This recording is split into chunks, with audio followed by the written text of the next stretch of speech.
This is a Toronto condo building that I used to recommend to my condo buyers that I can no longer recommend with confidence because of one major issue, which is increasing maintenance fees. Now, of course, you might say this is happening across the board, but this condo, due to its relatively newer age, has seen a concerning increase in maintenance fees. And it could be a precautionary tale about what may happen to other condo buildings as well. What are we talking about? We're talking about 88 and 100 Harbor, particularly 100 Harbor. Let's take a look at details and kind of assess exactly what I'm referring to. All right, as you guys can see, we have 88 and 100 Harbor. All right, we are talking about the Harbor Plaza residence by Menke's. You've seen this building.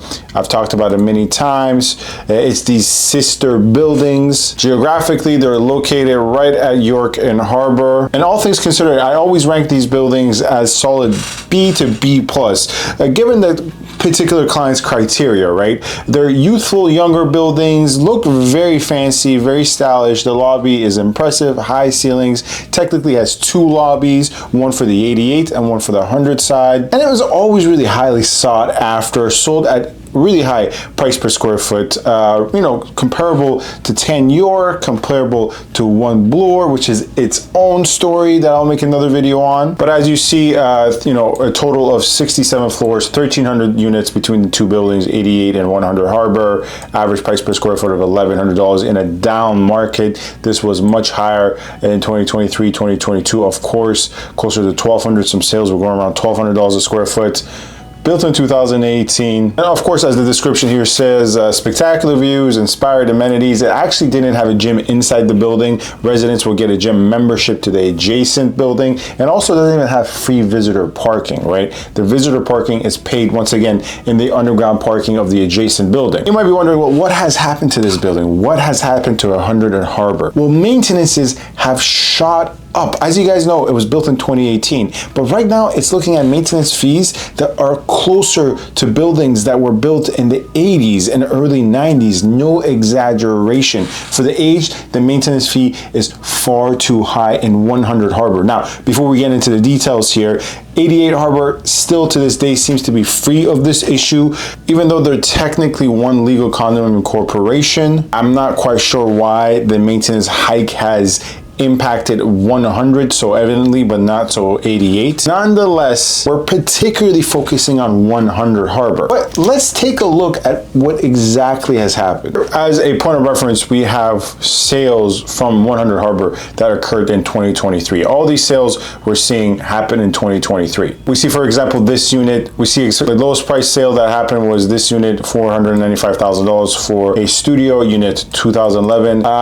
Sub 500 square feet with only a maintenance of $301. The square footage of this was around 340 square feet. So at the time, $301 for 340 square feet is below $1 per square foot. Closer to obviously still the 80 cents mark. Another example, another studio, this one, once again, $304 in maintenance, around 350 square feet. We continue to go down the list. Once again, $454 in maintenance, although the exact square footage is now listed here. This 0 to 500 square feet is an error. These one bedrooms, the 07s, are around 600 in square footage. And even like the two bedrooms, this sold for $970,000. This 2-bedroom, 2-washroom unit 6002. You see it's listed at 675 square feet with a maintenance of $701. Once again, around the 80 cents mark, I would say, maybe 85 cents. And by the way, this is also to show as a side point, for 675 square feet, it went for $970,000. That is a price per square foot of well above $1,000. It's around $1,150, $1,200. But the point is, in 2023, only 2 years ago, the maintenance here was still slightly on the higher side for a new building, but it was very reasonable, sufficient, passable, not a red flag whatsoever. Well, now take a look at this. Let's take a look at all sales from January 1st, 2025 to the time of recording of this video. This video is recording August 5th.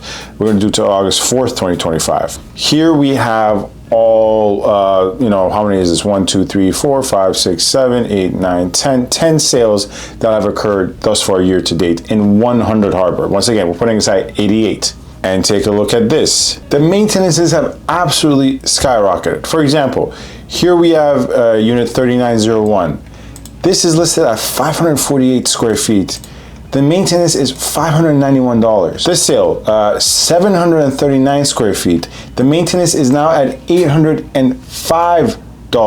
Once again, same exact building. This unit, 3910, a 2-bedroom, 2-washroom that sold for $795,000, 700 square feet. It's probably, if I had to estimate, oh, here we have it, 795 square feet. $1,000 in maintenance, and has a parking spot. So this is actually even more abnormally high, most likely because it has parking, and there's probably something more to this, but still, like for 795 square feet, $1,000 in maintenance. And then finally, for example, this unit sold for $1.2 million, beautiful 2+1, 2-washroom. I'm happy for the buyers. They probably love it, and it's a great building, most other things considered. But this is around 1,200 square feet. I can probably say 1180 to 1200, these 5110 and such, and we can always verify that. $1,300 in maintenance. So as you can see, the same building has gone from an average of around 80 to 85 cents per square foot in terms of maintenance, now much higher, around $1.10, $1.20 per square foot. And of course, these are rough estimates, right? I didn't derive the exact average price per square foot in terms of maintenance in 2023 and the exact average price per square foot today. But anecdotally, going through some sales, you clearly see an increase in the same exact building. And these are not items that are specific to the unit. Most of it is general to the building. What is this, and why is this concerning? Well, this is concerning not because the higher than $1 per square foot maintenance is a deal breaker. We're entering a new world in condo ownership. Maintenances are going up across the board. However, it's much like, let me give you a rough analogy of, let's say, ketchup. Some buildings naturally, because of what they are, which is older, more outdated, but higher square footage, more mature, more established, higher cash in the reserve fund, well managed and quieter, buildings will have higher maintenances that are probably all inclusive. You know, you go to, for example, one of the great old buildings in downtown 65 Scatting, you get great space, great community, the park views, and you get the higher maintenance because it's a really old building. So it comes with the territory, much like how the ketchup comes with the burger and fries. But you go to a Mexican restaurant, order some tacos, and they have ketchup there. You're like, what the hell is this?